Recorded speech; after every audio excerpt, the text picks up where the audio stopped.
আজকে আমি এই শাকগুলোকে তুলব। নিজের গাছের শাক তোলার আনন্দটা যেমন, খাওয়ার আনন্দটা অন্যরকম। তো দেখলাম আমার এই শাকটা এত ভালো হয়েছে যে অন্যরা নজর দেওয়া শুরু করে দিছে। সবাই আমাকে কমপ্লিমেন্ট দিচ্ছে যে এত ভালো শাক কীভাবে জাদে হইলো। আমার প্রতিবেশী যারা আছে তারাও বলা শুরু করছে। তো আজকে এগুলোকে তুলে নেই। তো আলহামদুলিল্লাহ আরও লাগাবো। এরকম করে তুললে আবার নতুন করে দেখা যাবে যে আবার হবে। এই শাক ভাজি করে গরম ভাত দিয়ে খাবো, অন্যরকম একটা আনন্দ, তাই না? তো আমার মতো ছাদপ্রেমী কে কে আছেন অবশ্যই কমেন্টে জানাবেন। আসলে আমার মতো ছাদপ্রেমী দেখতেও ভালো লাগে যে আমার মতো কেউ আছে। আসলে অনেকের জায়গা আছে, সবাই আসলে সেই সুযোগ সুবিধা থাকার পরেও অনেকেই আছে ঢাকা শহরে আমি দেখি সুযোগ সুবিধা থাকার পরেও কিন্তু ছাদে কিছু করে না, কিংবা খালি জায়গায় কিছু করে না। আমি দেখেছি অনেক, তাই আর কি বলা।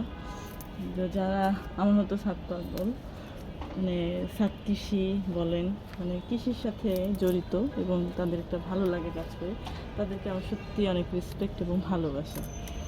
এটা হচ্ছে একটা আবেগ।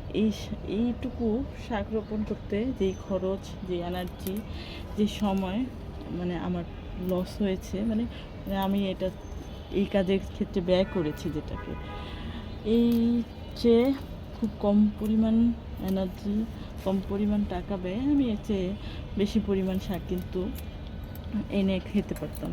কিন্তু এটার প্রতি একটা অন্যরকম ঝোঁক, ভালোবাসা। আমি বিশেষ করে আমার খুব ভালো লাগে এই কাজগুলো করতে, আমার ভীষণই ভালো লাগে। বলা যায় এগুলো আমার হচ্ছে হবি বলা যাবে।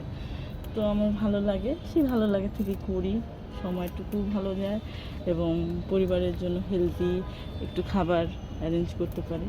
এইটাই হচ্ছে প্রাপ্তি, আর কিছু না। এর সাথে যেই ইমোশনটা জড়িত, এই যে কাজগুলো করছি, করার ক্ষেত্রে একটা এনার্জি লস হয়েছে।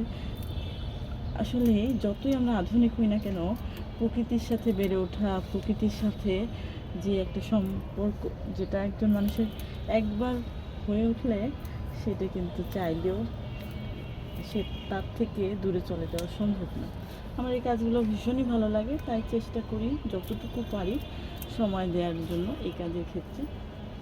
আসলে কোনো কাজই বৃথা যায় না, আর এর ফল কিন্তু সামনাসামনি দেখা যায় খুব দ্রুত, যেটা আসলে খুবই ভালো লাগে।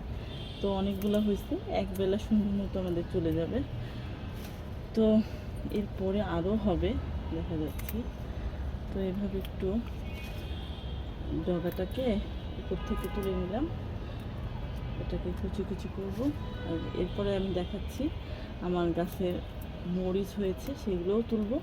আজকে এই মরিচ এবং শাক একসাথে তুলবো, সেটাই দেখাচ্ছি, সাথে থাকেন। এই যে